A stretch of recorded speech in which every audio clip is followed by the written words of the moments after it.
আসসালামু আলাইকুম হে ভিউয়ার, সবাই কেমন আছেন? আশা করি ভালো আছেন। মাইক্রোসফট পাওয়ার পয়েন্ট কোর্সে আরেকটি ভিডিওতে আপনাদের স্বাগতম। আজকে আমরা শিখব পাওয়ার পয়েন্ট প্রেজেন্টেশনে কীভাবে হেডার এবং ফুটার ইউজ করা হয়ে থাকে। তো চলুন শুরু করা যাক।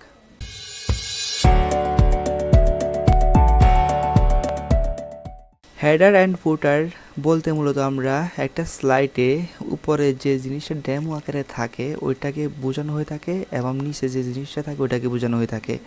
উপরে জিনিসটাকে বলা হয়ে থাকে হেডার আর নিচে জিনিসটাকে বলা হয়ে থাকে ফুটার। তো আমরা হেডার এবং ফুটার ব্যবহার করার ক্ষেত্রে প্রথমত হচ্ছে আমাদের হোম যে মেনুটা আছে, ইনসার্ট মেনু, ডিজাইন মেনু। তো আমরা এখানে ইনসার্ট মেনুতে যাব। ইনসার্ট মেনুতে যাওয়ার পরে হেডার অ্যান্ড ফুটার নামে একটা প্যানেল দেখতে পারতেছি। তো হেডার অ্যান্ড ফুটারে আমরা ক্লিক করব। ক্লিক করার পরবর্তীতে এখানে ইনক্লুডেড অন স্লাইড, এখানে ডেট অ্যান্ড টাইম, এটাকে আমরা চেক মার্ক করে দিলাম। এর পরবর্তীতে ফুটার যদি আমরা ইউজ করতে চাই তাহলে ফুটারে আমরা এখানে চেক মার্ক করে দেব। ফুটারে আমরা কি লিখতে চাইতেছি সেটা যদি আমাদের এই জায়গাটাতে যদি লিখি তাহলে সেটা আমাদের ফুটার হিসেবে শো করবে।